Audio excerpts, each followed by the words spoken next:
What is up, guys? This is Kyurem from the Trinity of Lift, and today I'm bringing all of you guys another episode of Path to Perfection, the weekly series where I select a deck, we go over my main deck, extra deck, and side deck choices, and we have a little discussion about the deck down in the comment section below. Now, this will be week number 2 of Ritual Beasts. Now, I should apologize to all of you guys due to the fact that I've been kind of slacking on producing these videos for all of you guys. I know I said I would produce them every Saturday, but this past weekend I came down with quite a bit of a cold, and I really didn't want to try and film through all my coughing, hacking, and really weird voice. So I had to put this video off for a little bit until I felt like I could actually produce it to a high enough quality for you guys. So that is why I am filming it today on a Wednesday. I will ensure all of you guys that the next Path to Perfection should be if coming this Saturday, if not the day after this coming Saturday, depending on when I can get around to producing it. But don't worry, the next one will be close to on time. I promise that to all of you guys. Now, rather than me rambling on about all the things that happened this past week, I should get right into this second week of Ritual Beast coverage. So let's get right into it. For the monster lineup, there really wasn't much of a change, so I'm going to go through it fairly quickly. We have our triple copy of Ritual Beast Tamer Elder, because Elder is the one we want to use the most often, because he's probably the best one. We have 2 copies of Ritual Beast Tamer Wen, because she is the one that can grab us our banished Ritual Beast monsters, and then summon them to the field. Then we have 1 copy of Ritual Beast Tamer Zephram Pilica for the fact that she is a Wolfbark of this deck, and she really already functions sort of like Ritual Beast Tamer Lara, which is why we only run 1 of her, because we don't really want to we don't want to maximize on Wolfbark-esque cards, I guess you could say. So that's why we only run 1 Zephram Pilica. And then speaking of Lara, we have the 1 Lara to round off our Tamer lineup. Again, like with Zephram Pilica, they have basically the same effect. So we really don't want more than 2 of this specific effect, I guess you could say, which is why we do run 1 of each, just so we can have more names. So that will be the end of our Tamer lineup. Moving on to our Ritual Beast lineup, we start off with the triple Canahawk, because Canahawk, much like Elder, is probably the best one, and we all pretty much know the Elder Canahawk combo in this deck for all of you other seasoned Ritual Beast players.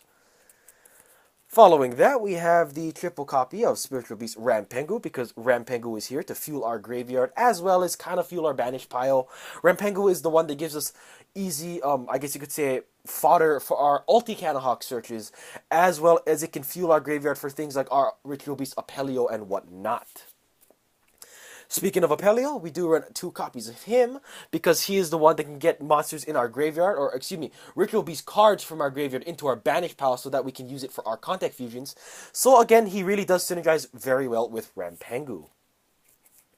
Finally, for the last Ritual Beast, we have the one of Spiritual Beast Petalfin, because Petalfin probably is one of the most iffy ones in my opinion. You really don't need more than 1 copy, you just need the 1 copy for the name, and usually you will be sending this to the graveyard via Rampengu effect. So we do run 1 Petalfin to round off our Spiritual Beast monsters. Finally, we have 2 more monsters, which is still the 2 copies of Ghost Ogre and Snow Rabbit, because Ghost Ogre gives us tuning access, as well as she is extremely good against the Clyford matchup, which is actually becoming way more relevant nowadays, so it's always good to help combat those Clyfords. Moving on to the spell cards, we have the 3 copies of Emergency Teleport.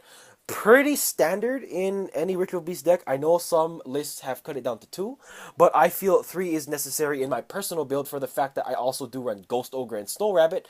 So Emergency Teleport can also sort of function as a tuner monster, because it'll just grab us our Ghost Ogres. So that is why we do run 3 copies of it. Next up, we have the 1 Ritual Beast Bonds to help us open up some pretty nutty OTK plays. Then we go on to one of the newer additions to this deck, which is the 3 copies of Upstart Goblin.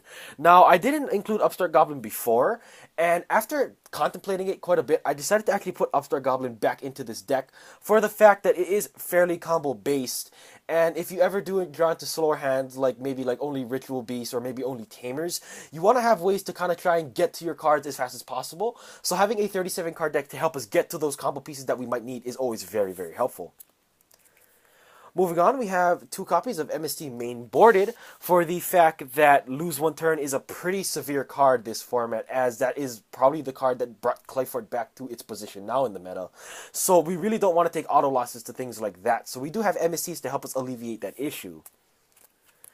Moving on, we have the one copy of Foolish Burial and the one copy of Gold Sarcophagus, because these cards are the ones that get stuff into our grave and or banished pile. So having these cards to just help us set up with more names into our grave or banished pile really can help us elongate our Contact Fusion plays and our searches. So that is why we do run those two cards.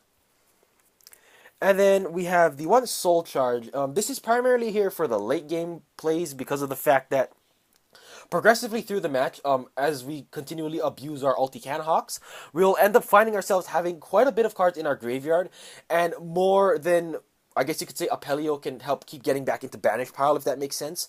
So we do have Soul Charge to just help us get our cards from our graveyard back onto our field to, again, make our big plays. Then finally, for the last spell card we do run, we have the one copy of Raigeki, because Jinlock is not fun, and big boards that Clyforts can make is also not fun. So we have Raigeki in here to help us board wipe and whatnot. So that will round off our spell lineup. Moving on to our trap cards, we start off with the really, of course, 3 copies of Ritual Beast Steeds, because Steeds is nuts. We have to run 3 Steeds. Steeds is, again, nuts. You have to run 3. Moving on, we have the 3 copies of Virtual Beast Ambush, because it is a 1-card plus 1, which is pretty cool.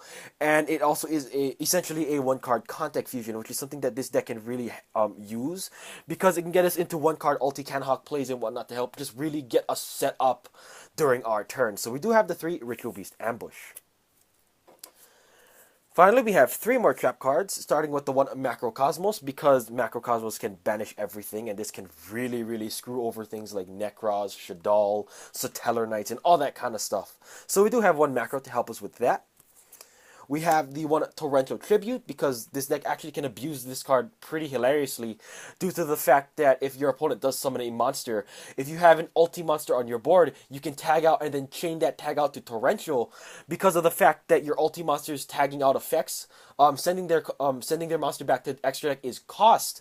So your board will essentially be clear when your Torrential Tribute does resolve. So you essentially can get a sort of like one-sided Raigeki out of a Torrential Tribute if you do play it right, which is pretty cool. Then finally, for the last trap card we do run, we have the one Solemn Warning, because we do not like our opponent's Vega, Altair, Deneb combos to go off, and all those other scary summons to go off. So we do have Solemn to help us negate all of them. That'll round off our main deck. Moving on to the extra deck, we have the, again, pretty standard the Ulti Ritual Beast monster lineup. We start off with the 2 copies of Ritual Beast Ulti Gaia Pelio. I know one of them is a proxy. It still bums me out because I couldn't set up the deal that I wanted to get the second Ulti Gaia Pelio. But again, what can you do? So again, you should run 2 because he is your big boss monster of the deck. And we also might want to send him every so often via Rampengu effect just to get something like a Tamer into our graveyard also. So that's why we do have 2 copies of him. So we do have the 2 Gaia Pelio. Moving on, we have the, of course, triple Ulti-Can Hawk, because he is our abusable searcher of the deck, because he can search out our Steeds, or any of our monsters, our Ambush, or our Bond, anything that has Ritual Beast in its name, this guy can search out. So, of course, we have to have 3 of him. Following that, we have our Star Eater of the extra deck, which is 3 copies of Ritual Beast Ulti Apelio. Again, it is the Star Eater of our deck, and it is what we're primarily going to use to beat over our opponent's monsters. So we do have the 3 Apelio. Finally, for the last ulti monster we have the one Petalfin, because of the fact that Petalfin can be essentially our first turn wall whenever we might need it. Outside of first turn walling and maybe other kind of situational plays, we really won't ever go into ulti Petalfin that much, which is why I only decided to have 1 of it. So, that is it for the fusions. Moving on to the synchros, we have the 1 copy of Black Rose Dragon, because of the fact that I wanted to have at least 1 board nuke card somewhere in the extra deck. So I decided to have 1 Black Rose Dragon to act as my board nuke, so that's also pretty nice. And then we have the 1 copy of Metaphys Horus, because Metaphys Horus's effect, in tandem with Zephyr Pilica, is pretty nuts, as it can essentially act as a Snatch Steal, God forbid. So, of course, because Snatch Steal got rebanned because of how broken it is, if we have a walking Snatch Steal, that's also pretty cool. So we do have the 1 Metaphys Horus to round off our synchros. Moving on to the XYZ monsters, we have our 1 copy of Lavalva Chain, because of the fact that we can use Lavalva Chain to either stack any Tamer that we might need on top of our deck, and or just send any card from our deck to the grave, which is pretty helpful considering that we can use this in tandem with Apelio. Following that, we have 1 number 80 Rhapsody in Berserk. This is primarily here for stuff like Shaddolls, Burning Abyss, and Necros, because of the fact that they can either float or use stuff in the graveyard to get them pluses. So we have the number 80 in here to help us alleviate those pluses from our opponent as much as we possibly can. Finally, for the last two XYZs we do run, they're both the Tellar Knight monsters, which is the Tellar Knight Patala Miles and the Stellar Knight Constellar Diamond. Now, we have these guys in here, obviously, for the Shaddol and the Burning Abyss matchup, as having access to Diamond against those matchups can really just swing the game into your favor and can almost make those decks auto-lose to you. So that is why we also do have these two cards to round off our extra deck. Now then, moving on to the side deck. We have the double copy of Maxi for stuff like Burning Abyss, Shaddol, and Satellar Knight. Any decks that can just spam special summons out, that's what Maxi is here for, obviously. Following that, we have the double copy of Artifact Lancia. This is here primarily for the Necros matchup, because we can use this to prevent them from banishing their Necros mirrors from graveyard, as well as to prevent Necros of Trishula plays from happening. So that's also pretty nice. Then we have Double Dark Hole for whenever we might need extra board clear. We have Double Mirror Force for things like Yosenju and Clyfort. Then we have the Double Mind Crush for things like Shaddol and Necros, so we can stop their plays midway. We have the Double Ojama Trio, again for Necros and Burning Abyss. Now, just to touch up a little bit of why I side this card for Necros, the fact that you have to have no monsters on board to be able to banish your Necros mirrors from graveyard to get more pluses is fairly important in my opinion, so that is why I do use Ojama Trio, again, to kind of give my opponent monsters so that they cannot banish for their mirrors and get free pluses, and then they have to eventually try and work around the Ojama Trio. So that's really a really good way to actually slow them down. So that is why I do run the two Ojama Trio. Then for the last three cards in our side deck, they're just one-ofs. We have the one Vanity's Emptiness. We have the one Bottomless Trap Hole for that Clyford matchup again.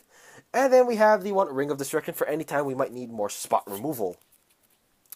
Well, I guess that is it for this episode of Path to Perfection.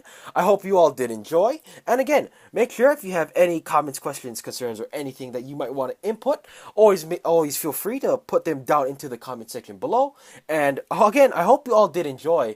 And as always, this is Kyurem from the Trinity of Lift, and I'll see all of you guys later. Peace.